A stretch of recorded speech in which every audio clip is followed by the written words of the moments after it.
கோவில் என்றாலே அதற்கென திருக்குளம் இருப்பது வழக்கமான ஒன்றுதான்.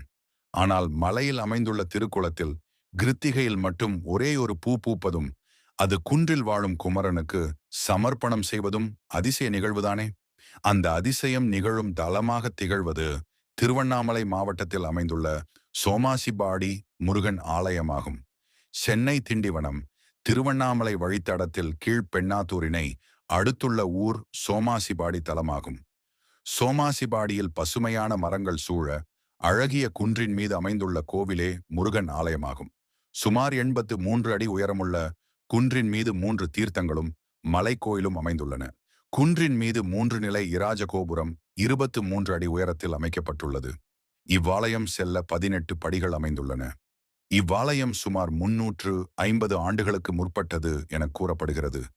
கிருத்திகையில் தோன்றும் பூ கிருத்திகை அன்று மாலை முருகன் ஆலயத்திலிருந்து மேளதாள வாத்திய முழக்கத்துடன் ஆலய அர்ச்சகர் செங்கல் நீர் தீர்த்தம் சென்று செங்கல் நீர் கொடியில் வேர்பாகத்தில் தோன்றியுள்ள பூவினை தேடுவர்.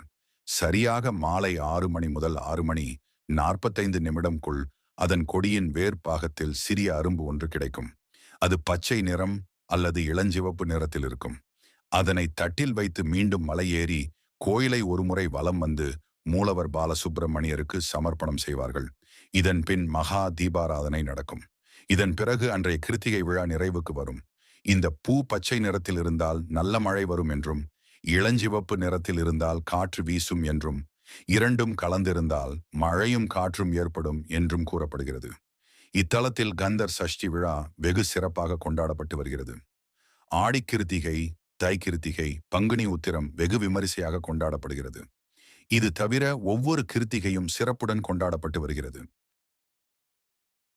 இது போன்ற ஆன்மீக விளக்கங்கள் உங்களை வந்தடைய எங்கள் சேனலை சப்ஸ்கிரைப் செய்யுங்கள்.